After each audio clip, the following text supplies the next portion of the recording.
Աշխարհի լավագույն կրթական կենտրոններից ուղիղ մանկավարժական համալսարան Անի Կոջոյանը նոր է վերադարձել Օքսֆորդից։ Անգլերեն լեզու եւ գրականություն առարկայից մրցունակ գիտելիքներ հավաքած երիտասարդ դասախոսին միանգամից ընդունել է մանկավարժական համալսարանը։ Այն գիտելիքները եւ հատկապես ընտրությունները, որ դուրսում ստացել ենք, փորձում ենք հնարավորին չափ կիրառել մեր լսարանային կոնտեքստում։ Այստեղ են պետք բարեփոխումներ, այստեղ կան անելիքներ։ Անին միակը չէ, որ նոր է միացել համալսարանի դասախոսական կազմին 2 տարի է, այստեղ լրջորեն զբաղվում են կադրերի թարմացմամբ։ Իրենց ոլորտում լավագույն մասնագետներին բուհ բերելու քաղաքականություն են որդեգրել։ Բուհի կրթական տեսլականն է, գիտելիքը ուսանողին պետք է փոխանցվի հենց առաջին ձեռքից։ Եթե 2 տարի առաջ մենք ունեինք ընդամենը 1 գիտությունների ազգային ակադեմիայի իսկական անդամ, որը դասավանդում էր մեր համալսարանում, ապա այսօր մենք ունենք 17 ակադեմիկոս, որոնք դասավանդում են մեր բուհում։ Եթե ունեինք 50-60 գիտությունների դոկտոր պրոֆեսոր, որոնք դասավանդում էին այստեղ, ապա այսօր մենք ունենք 100-ից ավել դոկտոր պրոֆեսորներ եւ շուրջ 400 գիտությունների թեկնածու։ Էդուարդ Կոկանյանը ֆիզիկա-մաթեմատիկական գիտությունների դոկտոր է, ֆիզիկայի բնագավառում նախագահի մրցանակը կրկնակի անգամ ստացած գիտնական։ 1 տարի է այս բուհում է, ղեկավարում է տեսական ֆիզիկայի եւ ֆիզիկայի ուսուցման մեթոդիկայի ամբիոնը։ Ամբիոնում աշխատում են 9 գիտությունների դոկտոր, որոնցից 5-ին մենք բոլորովին վերջերս ենք հրավիրել։ Այդ բոլորը գործող գիտնականներ են, որոնք իրենց բնագավառներում առանց կեղծ ուրեմն համեստության հայտարարում են, որ նրանք իրենց բնագավառներում լավագույններն են։ Որ համալսարանում մթնոլորտն ու աշխատանքային տրամադրությունները փոխվել են, վկայում են նաև այս պատերի ներսում տարիներ շարունակ աշխատած մասնագետները։ Բուհի դասախոսն այսօր եկող սերունդներին կրթողներին է կրթում առանց սեփական գրպանի դրամային պարունակության համար մտահոգվելու։ 1 տարի է աշխատավարձը 40%-ով բարձրացել է, նոյեմբերից համալսարանի աշխատակիցները եւս 40%-ով ավելացված աշխատավարձ կստանան։ Հիմա պլանավորում է եւս 40%-ով բարձրանալ։ Իսա որից է բան ասում է, թե ոչ է։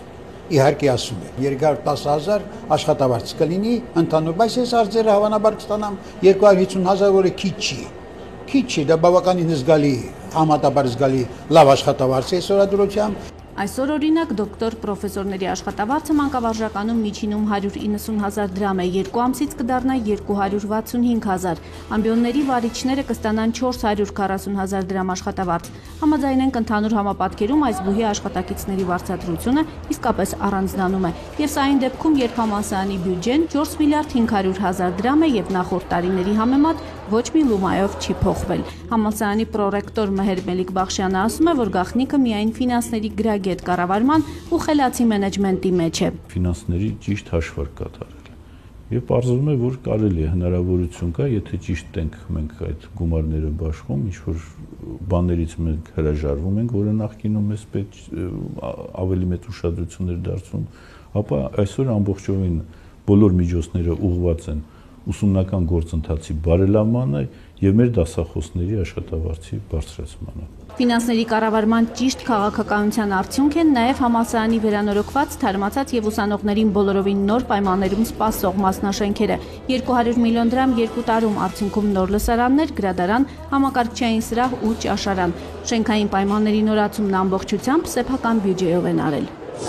Ստեղծում ենք նոր ուսումնական ծրագրեր, առարկայական ծրագրեր, գործընթացը բերում ենք նոր դաշտ, ավելի առաջադեմ դաշտ։ Մանկավարժական համալսարանը պատրաստվում է միջազգային հավատարմագրում անցնել ու ապագայում առաջարկել աշխարհի մակարդակով մրցունակ գիտելիքներ։ Ֆինլանդիայի Օուլի համալսարանի մասնագետների օգնությամբ բուհն այսօր ամբողջովին վերանայում է ուսումնական պլանները։ Հիմա միավորվեցին որոշ առարկաներ հանվեցին ընդհանրապես, որոշ նոր առարկաներ մտցվեցին։ Մենք հիմա անում ենք այդ աշխատանքը, փորձում ենք այն կատարել, որպեսզի առարկաները իրար հարստացնեն մեկը մյուսին, լինեն այդ միջարկայական կապերը, ոչ թե լինի կրկնում։ Մանկավարժականը նոր գործելավոճ է որդեգրել, պատրաստել այնպիսի մասնագետներ, որ կբավարարեն ժամանակի պահանջներին։ Բոլոր ֆակուլտետներում ավելացել են անգլերենի եւ համակարգչային ծրագրերի ուսուցման դասաժամերը։ Բուհի պրոռեկտորը խոստանում է 5-6 տարի հետո այս բուհից դուրս են գալու բոլորովին այլ որակի մրցունակ ու իսկապես պահանջարկ ունեցող մասնագետներ։ Այս տարվանից արդեն ուսանողները, առաջին կուրս ընդունված ուսանողները կսովորեն նոր ուսումնական պլաններով։ Որ շրջանավարտը հեշտությամբ գործ գտնի, նրան ուսուցիչ կդարձնեն հենց բուհում։ Մանկավարժական պրակտիկան այսուհետև կրթական գործընթացի ամենաէական բաղկացուցիչը կդառնա։ Դա գնահատվելու է ըստ ամենայն խստությամբ, եւ եթե նա չանցնի այդ պրակտիկան, չստանա դրական գնահատական, նրան թույլ չի տրվի ընդհանրապես մասնակցել ամփոփիչ քննությանը։ Մասնագիտական կրթության որակի ապահովման ազգային կենտրոնը մանկավարժականում փորձնական ինստիտուցիոնալ հավատարմագրում էր իրականացրել։ Արդյունքում պարզել են բացերը, որոնց շտկման ուղղությամբ բուհը աշխատում է։ Առաջին հերթին դա կրթական ծրագրերի վերանայում, որը մենք արդեն անում ենք։ Ուսանողների փոխանակում, ուսանողների շարժունությունը։ Այս շաբաթ մանկավարժական համալսարանի խորհրդի նախագահ վարչապետ Տիգրան Սարգսյանի հետ բուհում տեղի ունեցավ հերթական խորհրդակցությունը։ Կրթության որակի ապահովման ազգային կենտրոնի ղեկավարը ներկայացնում էր հենց այն բացերը, որոնք այսօր մանկավարժականում աշխատում են շտկել։ Խորհրդի նախագահը նկատում է, որ չնայած կատարված դրական աշխատանքին, կոլեկտիվը դեռ հստակ նպատակներ չունի։ Դա մեր համար մեկ խնդիրն է։ Դա նշանակում է, որ մենք ձեզ հետ միասին եւս մեկ անգամ պետք է ֆիքսենք, թե 2012 թվականին այս գործընթացում ինչ քայլեր են կարել, ինչ չեն կարել, որն է մեր նպատակը։ Դեռ խորհրդային ժամանակներից մի տեսակ ավանդաբար մանկավարժականը ավելի թույլ վարկանիշ է ունեցել։ Հիմա եկել է ժամանակը կոտրելու հասարակական այդպիսի տրամադրությունները, համոզված է Տիգրան Սարգսյանը եւ հորդորում է գործընկերներին ավելի հավակնոտ լինել այս հարցում։ Մենք ուզում ենք, որ մանկավարժական համալսարանը լինի առաջատար Հայաստանի Հանրապետությունում, բոլորս ձեզ հետ միասին այդ առումով ունենանք ամբիցիաներ։ Այսինքն այնպես անենք, որ մանկավարժական համալսարանը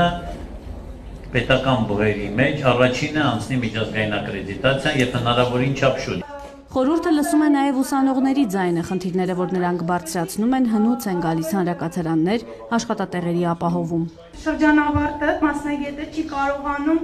գտնել աշխատանք, քանի որ գործատուն պահանջում է աշխատանքային փորձ։ Այն խնդիրը, որ գործատուն նորավարտից աշխատանքի ստաժ է պահանջում, վարչապետը լսել է գրեթե բոլոր բուհերում։ Կառավարությունը հետևյալ լուծումն է գտել՝ օրենքի ուժով պարտադրել, որպեսզի գործատուն աշխատանքի վերցնի ուսանողներին։ Կարգավորման մեխանիզմը առաջարկում է ձևավորել հետևյալ կերպ. ուսումնառության տարիները դիտարկել, օրենքով դիտարկել որպես համապատասխան ստաժ։ Եվ ամենակարևոր նորությունը, որ ոչ միայն մանկավարժականի հին կազմի աշխատելու մոտիվացիան կուժեղացնի, այլև երիտասարդներին կխրախուսի մտնել բուհ։ Մանկավարժականի դասախոսական կազմի աշխատավարձերը խորհրդի որոշմամբ կբարձրանան ևս 40%-ով։ Մենք պետք է շարունակենք աշխատավարձի բարձրացումը, որպեսզի երիտասարդների մոտ առաջանա ցանկություն իրենց ապագան կապել հենց մանկավարժական համալսարանի հետ։ Նրանք պետք է հասկանան, որ այստեղ